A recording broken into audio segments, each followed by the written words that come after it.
not merely seeing reality, it is touching the truth.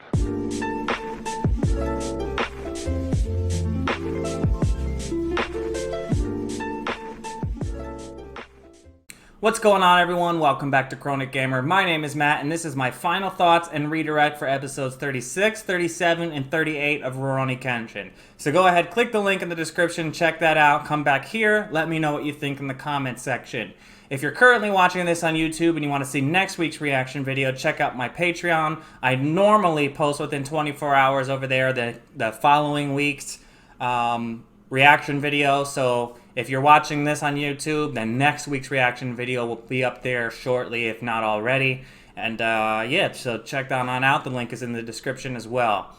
Okay, so we pretty much picked up right where we left off last time. We're still in that village, and he was facing off against the pinhead dude. I'm forgetting his name right now, but Kenshin was fighting him, and it was pretty one-sided. He pretty much didn't have to attack him at all until the very last move. The guy kind of wore himself out being so big and trying to move so quickly at Kenshin's speed. He ended up underestimating Kenshin and thinking that he was faster, and he ended up hurting himself, of all things, which I thought was funny because he was talking a lot of crap to Kenshin, saying like, oh yeah, I'm going to beat you, and my size makes me stronger than you, and you're just a runt, but we've seen time and time again Kenshin prove himself to be the better fighter, and this was no exception.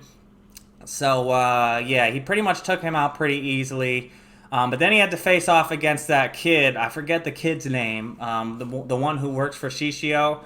But that kid, like, kind of freaked him out a little bit. And it also freaked out Saito a little bit, too, because he doesn't show any emotions. He is clearly at a caliber above their average opponents, so they kind of were a little wary of him, and for good reason, because when Kenshin squared off against him, they basically were evenly matched, and they broke each other's swords, which signified the end of Kenshin's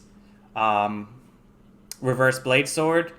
And to me, that's kind of like a little bit, it may be a little bit of foreshadowing or something like that, because he is been saying this whole arc like, oh, I may have to become the Batosai again. I may have to become the Batosai again. And now it seems like more than ever, he is getting closer and closer to actually having to become the manslayer that he used to be, because his reverse blade sword, of all things, has been broken, and he'll need to replace it. And for some reason, I get the feeling that he may replace it with a regular sword this time around. It's been proven that he really can't beat Shishio in his current state, in his current wanderer state, and that he may have to become the Batosai again in order to be able to fight him. And to me, it's kind of unfortunate.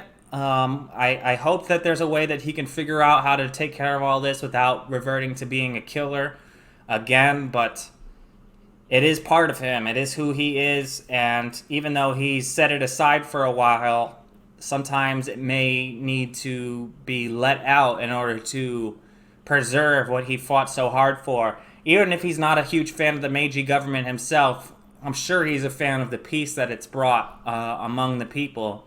Even if it's, even if they are a corrupt government, and also kind of like, I don't, for lack of a better term, they're kind of like, I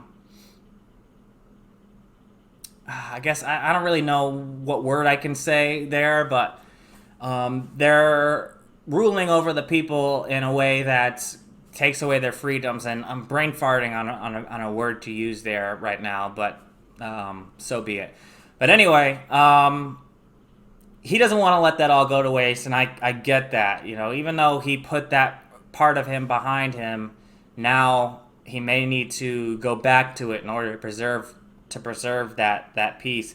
Even though Saito is in it for different reasons, he may have to end up doing that in order to get rid of this Shishio guy.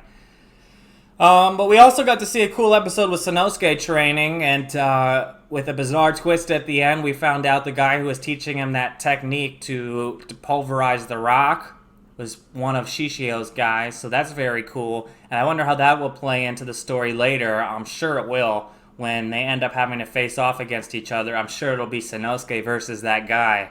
And we'll see what the result of him training under him will bring, and if it will help their cause against Shishio or not. I'm very interested to find that out. But yeah, very, very good episodes. I really like these episodes, and I'm probably forgetting a few things because I'm pretty tired. I had to drink some coffee in order to be able to stay awake. I'm recording these right after not feeling too well the day before and after working all week, so forgive me on that. But yeah, that's pretty much all I got. So let me know what you think in the comment section. If I forgot anything, you can just remind me over there and we can discuss it there as well.